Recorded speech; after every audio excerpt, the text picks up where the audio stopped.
I'm delighted to be joined by Andre Zhu, Senior Vice President of Global Affairs and General Counsel for Pinduoduo.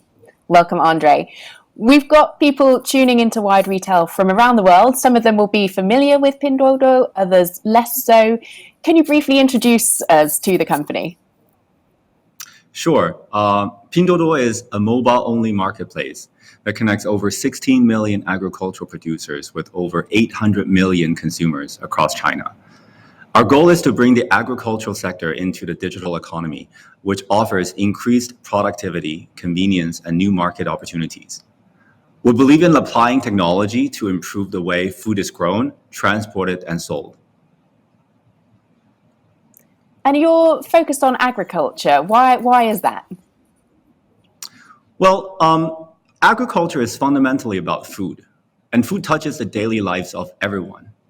It also a huge market in China. In 2019, the market size was already over 1.2 trillion US dollars. And it's probably the most underserved sector by the internet community. Its online penetration is below 8% compared to 25% for overall retail and 40% for sectors like electronic products or apparels. So when we started in 2015, most online platforms didn't offer agricultural products to consumers. And because compared to industrial manufactured goods, agricultural products were low margin, non-standardized, and perishable. So most online platforms focused on bringing industrial manufactured goods online. Another trend we observed in 2015 was that the mobile internet wave was sweeping across China. And what brought with it was a new population of netizens that started their online journey, not through keyboards and computers, but through finger taps and smartphones. So with these two observations, we saw this opportunity for us to not to just bring agricultural retail online, but really leaping forward into the mobile internet era. So we developed a mobile-only app to optimize the online agriculture retail experience for smartphone users. And when we first started, our platform was selling only fruits and vegetables. So the first item we sold was actually orange. And since then, even though our platform gradually ventured into other product categories as well, and we constantly innovate and improve on our user experience to make sure that we continue to be the leading online agriculture platform. In fact, we are the only 100% mobile platform in our class. And that's why agriculture has been at the center of our business from day one. And because of our close tie to agriculture, we have been working closely with farmers and agri-merchants to upskill them for online agriculture retail and to make our platform work for them. And we recently launched this 10 billion agriculture initiative where we pledged 10 billion RMB from our profits to address critical needs in the agriculture sector and rural areas. And we plan to deploy the fund to advance agri-tech, promote digital inclusion, and provide agri-tech talent and workers with greater motivation and a sense of achievement. So talk us through what is so distinctive about Pinduoduo's business model and how does that relate to agriculture? Well, Pinduoduo is unique in the sense that it was born in the mobile internet era. We built our platform specifically for mobile internet. And the mobile internet generation definitely approached the world differently from the previous desktop internet generation. So with smartphones, people are going online anywhere, anytime, and definitely more frequently. They are connecting with each other a lot more in the virtual space than before. So we wanted to make shopping more natural, engaging, convenient, and more fun to our users on smartphones. There are two unique features that made us stand out. The first one is we developed this scroll-based user interface as opposed to search-based. So online retail platforms from the desktop internet era were mostly search-based. Users really had to know what they wanted. They type in the keywords and then they were offered a list of search results. And from the very beginning, our platform has been feed-based. We offered a discovery-oriented shopping experience, which is more suitable for smartphone users. On our app, most users browse through products presented to them based on our algorithms. And this actually mimics the offline shopping, where a big part of the fun is window shopping and trying out new things that your friends or shop assistants bring to you, things that you may not necessarily thought of before. Now, our app is like a virtual personal shopping assistant for you. So the more you use it, the better it can service you and recommend products that suit your needs. And this is very useful for agricultural produce with low profit margins, and good quality agricultural products now really have a chance to compete for traffic, even if the agri merchants don't spend heavily on advertising. The second thing is we developed this innovative team purchase shopping format. In Chinese, we call it Pin, as in our name, Pinduoduo. By the way, Pinduoduo means shop together, more savings and more fun. So our user interface is designed so that with just 4 simple finger taps, a user can browse, select, share, and purchase with friends. And for the same product, a user can enjoy a better price if they team up with a friend or a stranger to buy together.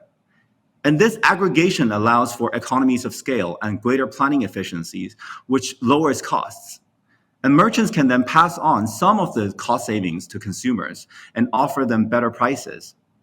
So with good products at better prices, consumers not only come back for more, they also gather more friends to buy and buy together, and creating even bigger demands. And this demand aggregation virtuous cycle is particularly valuable for agricultural products because agricultural products tend to have shorter shelf life and low unit price. So storage and transport costs, as well as spoilage, can be a big part of cost for agri merchants. And that's why Pinduoduo's business model fits very well with agri products. And what's the impact for the end user on both the merchant side and the consumer side? Can you give us an example of how that works? Sure. Let me share with you an example of our garlic grower from Henan province. The Henan province is well known for its garlic production. So under the traditional model, a garlic farmer in Henan would sell his garlic to off-takers, who then determines the price and at about 2 RMB per kilogram. The garlic passes through several layers of distributors before it gets sold to the consumers at supermarkets or grocery stores at about 16 RMB per kilogram. If you think about it, that's a whopping 8 times price increase. And now the same garlic grower sets up a store on Pinduoduo and sells directly to consumers across China. He can make his own decision on how much he would like to sell his garlic. So after comparing with other retail prices, both online and offline, he then decides to sell the garlic at 4 RMB per kilogram. After netting off the costs for incremental labor, packaging, and delivery, the grower receives about 2.6 RMB per kilogram. So this is a 30% increase in income for the farmers and 75% saving for the consumers. The consumers also get fresher garlic as well. And because the garlic is now cheaper, it also boosts sales. So online agriculture retail, as you can see, is a win-win situation for both the farmers and the consumers. Great. And obviously, it's been a strange couple of years for retail. How has COVID-19 affected the platform? Well, the COVID-19 pandemic really has affected everybody, including all the participants in our ecosystem. In the agricultural retail sector, the pandemic spotlighted the fragility of the traditional networks. The farmers were stuck with spoiling produce in their fields and warehouses. The consumers couldn't get what they needed to carry on their normal daily lives. So what we did is we quickly put together a dedicated Help the Farmers channel where affected farmers could showcase and promote their products online. By the end of 2020, we partnered over 1 million farmers from over 400 farming regions, and we hosted over 100 live streaming sessions, helping these farmers to showcase close to 300,000 agricultural products to users nationwide. And we helped them sold over 2 million tons of produce. So we're very happy to be able to play our part for the consumers and farmers in this pandemic. We've talked a lot about the main platform. Tell us about Duoduo Grocery. How does that work? Well, Dodo Grocery is our next day self-pickup grocery service. We launched the service last August. It came about as COVID-19 progressed. So we noticed a surge in consumer demand for online groceries as people are trying to avoid crowds and observe social distancing protocols. And the pandemic also clogged the offline distribution networks, creating a lot of backlogs and spoilage in foodstuff, and particularly over the summertime. And with Dodo Grocery, what we're doing is we're offering consumers a curated list of offerings from local farmers and merchants. The consumers can place their orders before 11 p.m. on day one, and we send their orders to convenient collection points for them to pick up after 4 p.m. the next day.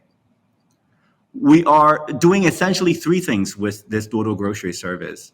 Number one, we are developing local infrastructure within our national network, connecting local demand and local supplies.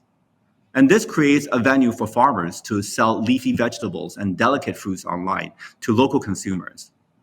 The second thing is we're shortening the fulfillment time from several days to within 24 hours. Now, produce spends much less time in warehouses and trucks, and consumers get much fresher produce. And we cut the environmental footprint of storage and delivery. The third thing is we're cutting costs significantly. You know, the last mile delivery is about 30% of the delivery costs, and cutting it entirely represents a significant cost saving. So Dodo Grocery was first offered in 2 cities in China. And because it's getting so popular, it's being offered and available in over 300 cities across China now. Great. We've got time for just about one more question. You mentioned earlier that you're working to help farmers join the digital economy. What initiatives are you doing there? How are you trying to help farmers get online? Sure. The online demand for agriculture retail has grown significantly in the past few years. But the online penetration for agriculture is only about 8%. Compared to 25% online penetration for overall retail, we think there is still a lot more we can do. We have adopted a few specific initiatives to boost online demand for agriculture.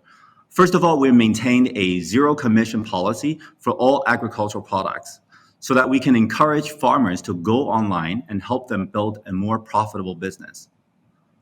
We also organize shopping events to introduce regional produce to consumers nationwide. Now, China has a diverse geography and cultures, and there are many distinctive regional specialties. We have an annual agri-product shopping event in the fall, where we call the Harvest Festival, to promote these regional products to consumers. And for these harvest festivals, we leverage our platform resources, including our top visited channels, the 10 billion program, and flash sales, to make these regional products visible to a national audience and help their growers to earn more. And this year, we featured over 1,000 unique quality produce from 400 production regions. And we're also helping farmers and agri-merchants build agri-brand by applying our C2M model to agriculture. The C2M is short for consumer to manufacturer. It's our award-winning model that leverages consumer preferences and insights into giving guidance to the manufacturing process.